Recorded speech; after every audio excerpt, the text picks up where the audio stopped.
এক যুবতী সুন্দরী নারী মদিনা থেকে রওনা করেছে, কোথাও যাবেন। মুসলমান কারে কয় দেখেন, কোথাও যাবেন। সন্ধ্যা হয়ে গেছে। মেয়ে লোকটি ভাবলো, এখন যদি আমার আত্মীয় বাড়ি যেতে তো এখন অনেক দেরি, আমি একা একা কেন বেরোলাম?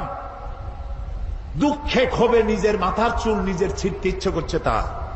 হাহারে, এখন যদি আমি কোনো পরপুরুষের সামনে পড়ি তাহলে তো আমার সারা জীবনের লালিত সতীত্ব ধ্বংস হবে, আমার অলংকার আদি চুরি হবে।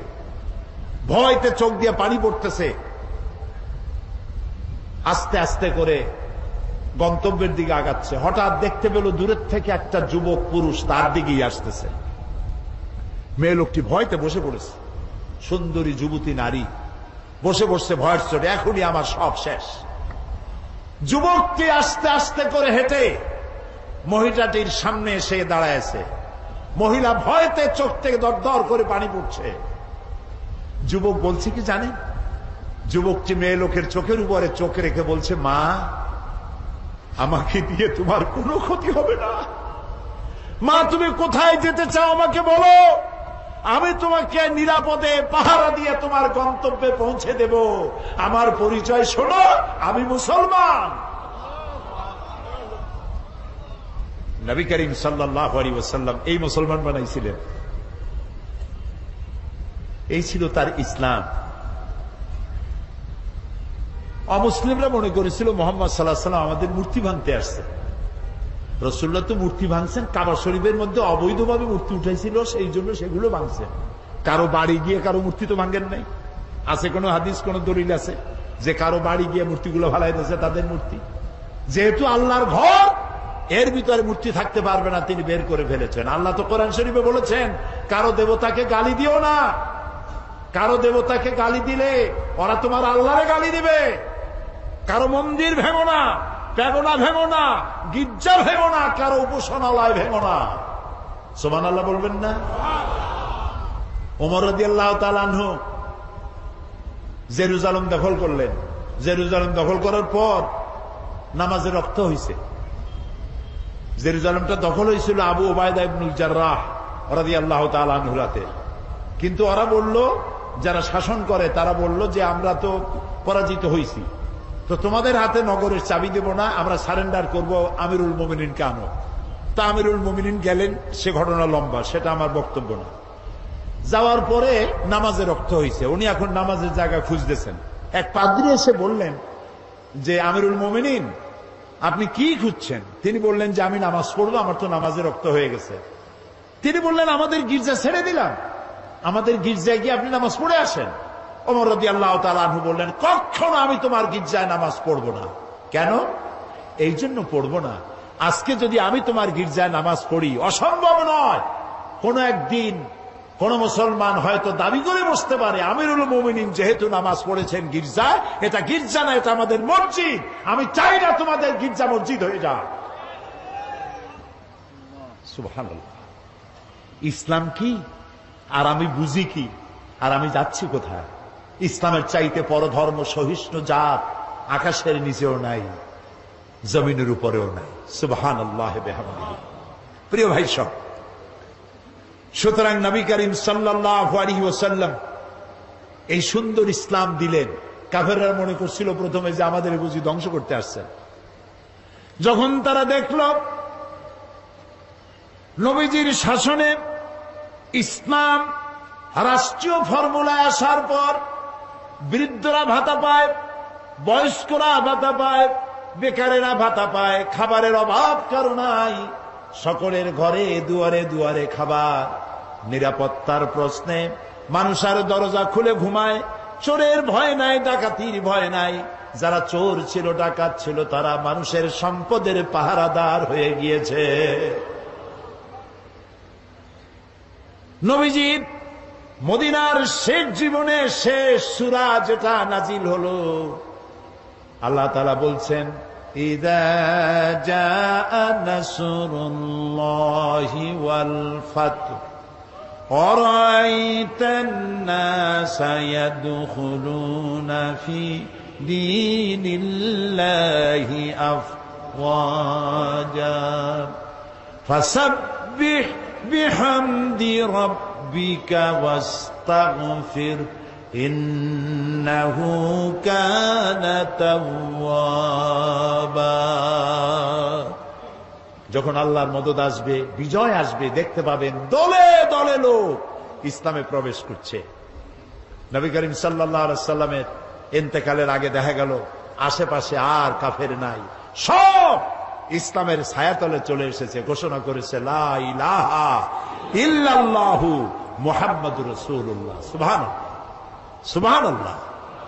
অবস্থা এমন হলো, নবী করিম সাল্লাল্লাহু আলাইহি ওয়াসাল্লাম ইন্তেকাল করেছেন, হযরত আবু বকর রাদিয়াল্লাহু তাআলা আনহু ক্ষমতায় এসেছেন, চিফ জাস্টিস বানাইছেন ওমর রাদিয়াল্লাহু তাআলা আনহুকে বিচারপতি। ঐতিহাসিকরা লিখছেন ফামাকাসা আমান কামিলান ফালাম ইয়াখতাসিম ইলাইহি ইসনান। একটা বছর পার হয়ে গেল, হযরত ওমরের আদালতে একটা মামলা আসে নাই, একটা মামলা নাই। সুবহানাল্লাহ কইতে ইচ্ছা করেন? যাই দেখুন তো চট্টগ্রাম আদালতে কত হাজার মামলা পড়ে আছে, সারা বছরে একটা মামলা নাই। হযরত ওমর গিয়া বললেন মা হাজাতা বি ইনদা কওমে মুমিনিনা ইয়া খলিফাতা রাসূলিল্লাহি সাল্লাল্লাহু আলাইহি ওয়াসাল্লাম। হে আল্লাহ রাসূলের খলিফা, এই জাতির জন্য বিচারপতির দরকার কি? আমি এই চাকরিতে আর থাকতে চাই না। তিনি প্রশ্ন করলেন কেন, কেন তুমি বলছো? তিনি বললেন একটা বছর বসে থাকলাম, একটা মামলা নাই, তা আমি ওখানে বসে থাকবো কেন? সিদ্দিকে আকবর রাদিয়াল্লাহু তাআলা আনহু প্রশ্ন করলেন ওমর, এই যে মামলা হইল না, এর কারণটা কি? তুমি কোন চিন্তা করছো? বলেন হ্যাঁ চিন্তা করেছি। আমি চিন্তা করে দেখলাম, হে খলিফা, আপনি আমাকে এমন একটা জাতির জন্য আমাকে বিচারপতি বানিয়েছেন যে জাতির দিন হচ্ছে দিন হুমুন নাসিহা, এ জাতির দিন হচ্ছে ভালোবাসা আর ভালোবাসা। সুবহানাল্লাহ বলবেন না? সবাই সবাইকে ভালোবাসে, কারো সাথে কারো ঝগড়া নাই, বিবাদ নাই। সুবহানাল্লাহ। ওয়া মানহাজুহুমুল কোরআন, আর তাদের মানহাজ, তাদের দস্তুর, তাদের কনস্টিটিউশন হচ্ছে আল্লাহর কালাম। সুবহানাল্লাহ। ওয়া আমালুহুম আল আমরু বিল মারুফ ওয়ান নাহি আনিল মুনকার, আর তাদের আমলটাই হচ্ছে মানুষকে ভালো কাজের আদেশ দেওয়া আর অন্যায় কাজ থেকে মানুষকে ফিরিয়ে রাখা। কুল্লু ওয়াহিদিন মিনহুম ইয়ারিফু হাদ্দাহু ফায়াকিফু ইনদাহু, এর প্রত্যেকটি ফার্দ, প্রত্যেকটি জনগণ জানে যে আল্লাহর আদেশ নিষেধ কোথায়। প্রত্যেকেই তার বর্ডারে এসে থেমে যায়, বর্ডার ক্রস করে না। ওজনে কম দিও না, খাদ্যে ভেজাল দিও না, মিথ্যা কথা কইও না, নারী ধর্ষণ করো না, জেনা ব্যভিচার করো না, হত্যা করো না, গীবত গাইও না, জমিনের আইল ঠেলো না, মদ খাইও না, জুয়া খেলো না। যা যা এগুলি বর্ডার, তিলকা হুদুদুল্লাহ, এগুলি কি বলুন তো? আল্লাহর বর্ডার। বলেন না এগুলি কি? আল্লাহ তাআলা বলছেন ফালা তাকরাবুহা, এটাকে ক্রস করা তো দূরের কথা, এটার কাছেও যেও না। সুবহানাল্লাহ। কুল্লু ওয়াহিদুম মিনহুম ইয়ারিফু হাদ্দাহু ফায়াকিফু ইনদাহু, বর্ডারে দাঁড়ায় যায়, বর্ডার ক্রস করে না।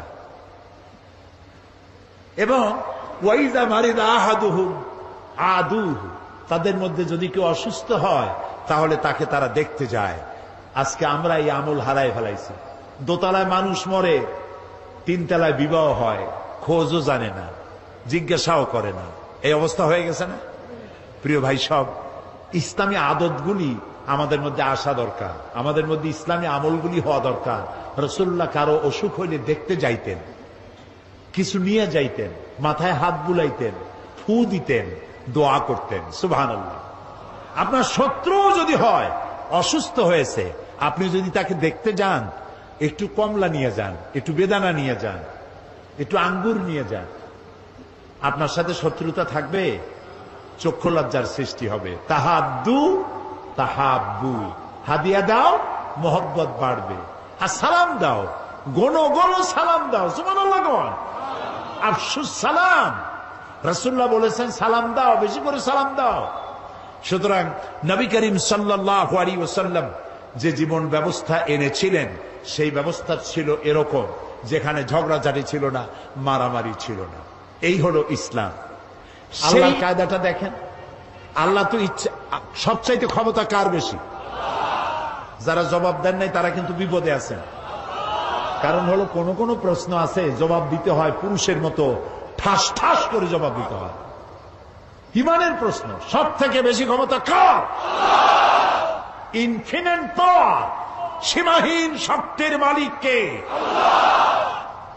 কারো মোহতাজ তিনি নন, কাউকে পরোয়া করেন না, কারো কাছে কৈফিয়ত দেন না, সকলকে কৈফিয়ত দিতে হবে তার কাছে। সেই আল্লাহ তাআলা যদি ইচ্ছে করতেন, আল্লাহ বলছেন ওয়ালাউ শাআ লাহাদাকুম আজমাইন, সূরা আন-নাহল। আল্লাহ তাআলা বলছেন আমি ইচ্ছে করলে সবাইকে হেদায়েত করে দিতে পারতাম। তা আল্লাহ তো আগেই বলেছেন আমি এটা করব না, যেহেতু আমি তোমার জ্ঞান দিচ্ছি, এটা আমি করব না।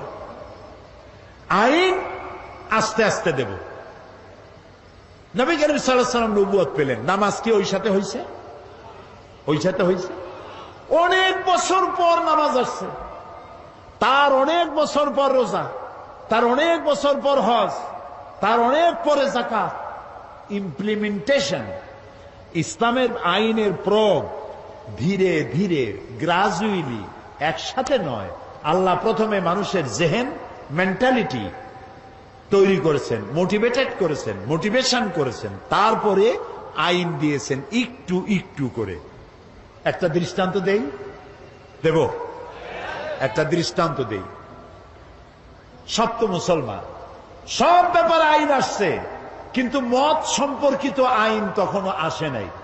ইসলাম কবুলকারী মুসলমানেরা কেউ কেউ তখনও শরাবের ব্যাপারে কোন আইন আসে নাই বলে শরাব পান করতেন। প্রশ্ন উঠল, হে রাসূল, এই যে মদ টদ খাইয়া মাতলামি করে টরে, এসব ব্যাপারে তো কোনো আইন টাইন আসলো না, এটা বিষয়টা কি? তো রাসূলুল্লাহ কথা বলতেন না যতক্ষণ জিবরাইল না বলেন, জিবরাইল যতক্ষণ বলতেন না যতক্ষণ আল্লাহ রাব্বুল আলামিন প্রশ্নের জবাব দিলেন। وَيَسْأَلُونَكَ عَنِ الْخَمْرِ وَالْمَيْسِرِ قُلْ فِيهِمَا إِثْمٌ كَبِيرٌ وَمَنَافِعُ لِلنَّاسِ। হে নবী, আপনাকে প্রশ্ন করা হয় মদ এবং জুয়া সম্পর্কে, আপনি বলুন এ দুটোই ভালো জিনিস নয়, কল্যাণমূলক নয়, তবে এর মধ্যে মানুষের কিছু কল্যাণ আছে। মদের মধ্যে, জুয়ার মধ্যে মানুষের কিছু কল্যাণ আছে। 10 টাকা দিয়ে লটারিতে টিকিট কিনছে, যদি লাগিয়ে যায় তো 10 টাকার টিকিটে লেক্সাস গাড়ি পেয়ে গেছে, 10 কোটি টাকা পেয়ে গেছে। এখন জিন্দিগি যে গাড়ি দেখে নাই, 10,000 টাকা জীবনে ওর ভাবেও চোখে দেখে নাই, সে যদি 1 কোটি টাকা হাতে পায়, ও কি দুনিয়ার আর দুনিয়া মনে করবে? ওর সামনে তো মেয়ে লোক তো যাইতেই পারবে না, যা খুশি তাই করবে। সেই জন্য কল্যাণ আছে, এই রাতারাতি আঙ্গুল ভুলে কলা গাছ হইতে পারে। মদ খাইলে কিছু সময়ের জন্য রাজা রাজা ভাব একটু হইতে পারে, কিন্তু ওয়া ইসমুহুমা আকবারু মিন নাফিহিমা, কিন্তু উপকারের চাইতে অপকারিতা বেশি। কে বললেন? আল্লাহ তাআলা। এটা এই আয়াত নাজিল হওয়ার পর যে সমস্ত মুসলমানরা মদ পান করতেন, ওনারা মনে করলেন যে মানুষের কল্যাণ আর অকল্যাণ আল্লাহর চাইতে তো কারো ভালো বোঝার কথা না। তিনি যখন বলছেন কল্যাণের চাইতে অকল্যাণ বেশি, কাজী এটা পান করব না। 25% শরাবখোর শরাব ছেড়ে দিল। আরেকদিন, এর কিছুকাল পরে একদিন নামাজ পড়তে গেছেন একজন ইমাম, ইমামতি করছেন তিনি, যিনি একটু আগে খাই আসছে।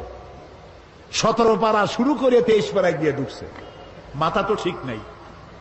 রাসূলের কাছে প্রশ্ন করলো যে এই তো নামাজ পড়লো ইয়া খাইয়া, এখন তো নামাজের মধ্যে প্যাঁচ লাগাই ফেলাইছে, এখন কি হবে? আল্লাহ তাআলা বলে দিলেন, লা তাকরাবুস সালাত ওয়া আনতুম সুকারা হাত্তা তা'লামুনা মা তাকুলুন। যত তোমরা ওই অবস্থায় নামাজ পড়া তো দূরের কথা, নামাজের কাছেও যেও না যতক্ষণ তোমরা না বুঝো যে তোমরা কি বলছো। মাথার থেকে মদের ক্রিয়া না যাওয়া পর্যন্ত নামাজ পড়া তো দূরের কথা, কাছেও যেও না। বুদ্ধিমান মুসলমানেরা মনে করলেন এত খারাপ এটা, এটা খাইয়ে নামাজ পড়া তো দূরের কথা, কাছেও যাওয়া উচিত না, দেখতে এটা খাবো। আরো 25 ভাগ ছেড়ে দিল, তাও আমরা সুবহানাল্লাহ করবো না। এখন কত হইল রেশিও? কত? 50-50। অর্ধেকে খায়, অর্ধেকে খায় না।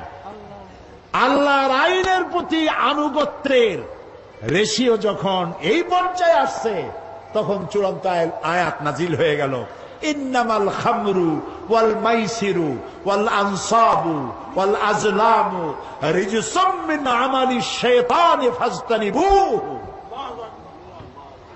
মদ, জুয়া, মূর্তি, পাশা, এগুলি সব নিষিদ্ধ ঘোষণা করা হলো। এগুলি সব শয়তান কর্তৃক উদ্ভাবিত নোংরা কাজ। তোমরা ফাজতানিবুহু, এগুলি পরিত্যাগ করো। শয়তান চায় এই কাজগুলির মাধ্যমে তোমাদেরকে আল্লাহর জিকির এবং স্মরণ থেকে বিরত রাখতে। ফাহাল আনতুম মুনতাহুন, তোমরা কি এগুলি জানার পরেও বিরত থাকবে না?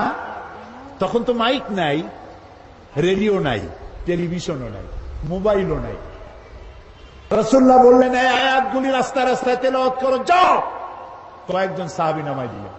সাহাবীরা রাস্তায় রাস্তায় আয়াত চিল্লায় পড়তেছেন। শরাব খানার ভিতরে যেসব মুসলমান শরাব খাচ্ছিলেন, কোরআনের আয়াত শুনতে পেলেন, হাতে গ্লাস ছিল, মদের ছুঁড়ে ফেলে দিলেন। মুখে নিয়েছিলেন, কুলি করলেন। যিনি গিলেছিলেন, গলায় আঙ্গুল দিয়ে বমি করে ফেলে দিলেন। মদের দোকানদার লাঠি মেরে তার মদের পাত্র ভেঙে চুরমার করে দিল। এর নাম মুসলমান, এর নাম ইসলাম, এর নাম ইসলাম। ঠাইসা দুনিয়া লা ইকরাহা ফিদ্দীন, দিনের মধ্যে কোনো বাড়াবাড়ি নাই। আমাদের ধর্মনিরপেক্ষ ভাইরা, ওনারা লা ইকরাহা ফিদ্দীন নিছেন ওনাদের ধর্মনিরপেক্ষের দলিল হিসাবে। না বুঝলে যা হয়। একজন মুরব্বী ওই দলের, নাম নেব না, বুঝে নিয়েন, বেঁচে নাই তিনি, মুখে দাড়ি জাড়ি ছিল। আমি একদম বললাম, বড় ভাই, এই ধর্মনিরপেক্ষ না থাকলে কি হয়? এইটারে বাদ দিলে আমরা তো কাছাকাছি হইতে পারি। আপনি আমার পাকা ধানে মই দেন নাই, আমিও আপনার হালের গরু পিটায় মারি নেই। আপনাদের সাথে আমাদের কোনো শত্রুতা নাই। এটা করেন কেন? এটা বাদ দিতে পারেন না? কয় কোন কি? আল্লাহ নিজেই তো ধর্মনিরপেক্ষ। আস্তাগফিরুল্লাহ, কয় কি? আল্লাহ চাইতে ধর্মের পক্ষে কেউ আছে?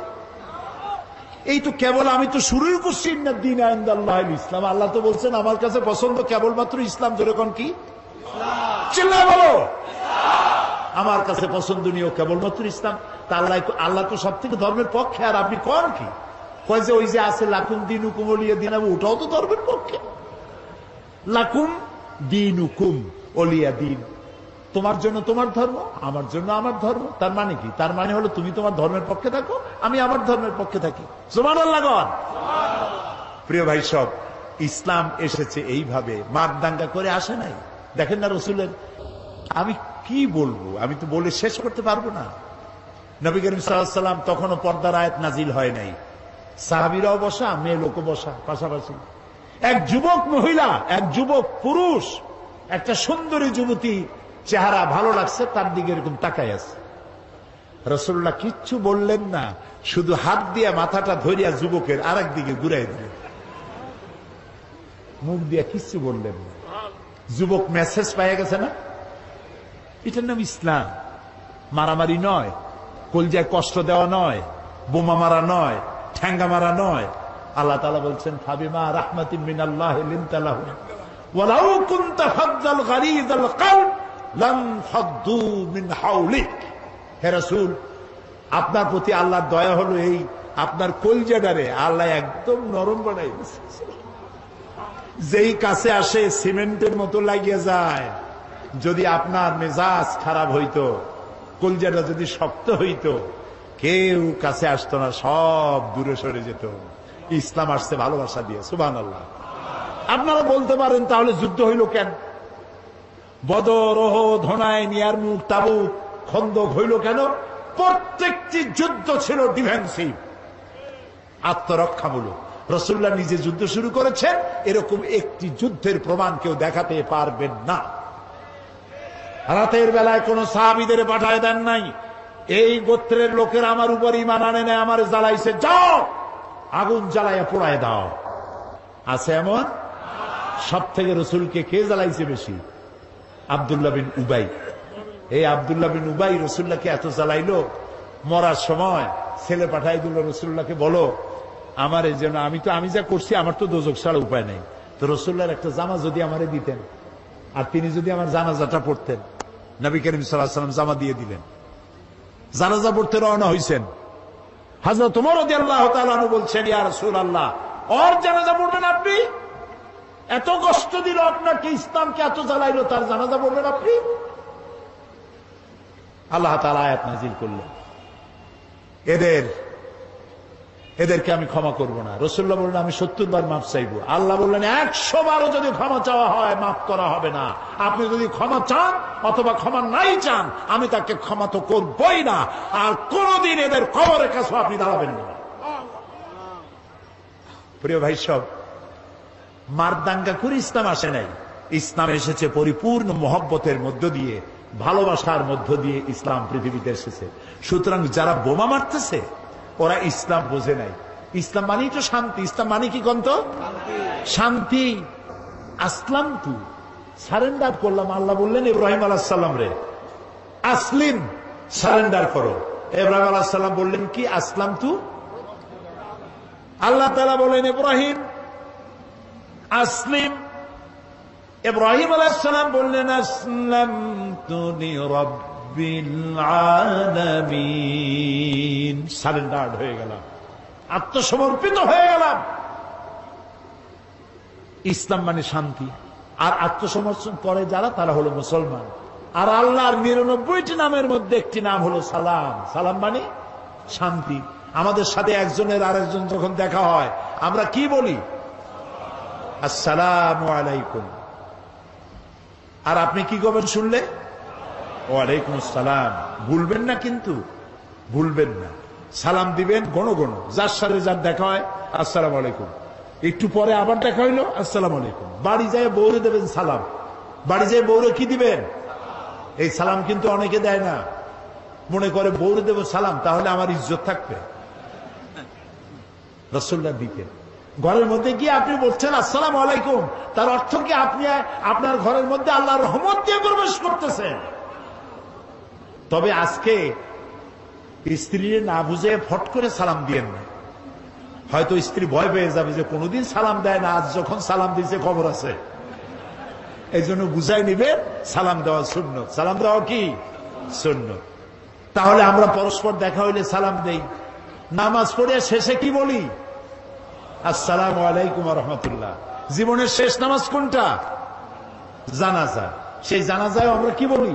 শেষে গিয়ে আসসালামু আলাইকুম ওয়া রাহমাতুল্লাহ। তারপরে মৃত্যুর পরবর্তী জীবনে যেখানে যাব, শেষ গন্তব্য যেটা আশা করি, সেটাও দারুস সালাম। ওয়াদখিলনাল জান্নাতা দারাকা দারুস সালাম। তো ইসলামের সব জায়গায় শান্তি। এই শান্তিপূর্ণ ইসলামে যারা বোমা মারে তারা ইসলামের শক্তি নয়, তারা ইসলামের দুশমন। আল্লাহ তাআলা বলেছেন ওয়ালা তাসাউ ফিল আরদি মুফসিদিন, তোমরা জমিনের উপরে সন্ত্রাসীদের কাতারভুক্ত হয়ো না। ওয়ালা তুফসিদু ফিল আরদি বাদা ইসলাহিহা, শান্তি প্রতিষ্ঠার পরে বিপর্যয় সৃষ্টি করো না, সন্ত্রাসী তৎপরতা চালাইও না। প্রিয় ভাই সব, জালকাঠিতে 2 জন মারলো বিচারপতি, আসামি ধরা পড়লো। পুলিশে জিজ্ঞেস করছে মাল্লা কেন? কয়ে মারবো না, ও তো আল্লাহর আইন কায়েম করে না। তুমি কি চাও? আমি আল্লাহর আইন কায়েম করতে চাই। আচ্ছা ভাই, আপনি বলেন বিচারপতিরা কি আইন তৈরি করে? বিচারপতি তো আইন ইমপ্লিমেন্টেশন করে, প্রয়োগ করে মাত্র। সেই বিচারপতি মেরে ফেললো, পুলিশ মেরে ফেললো। পুলিশে জিজ্ঞেস করছে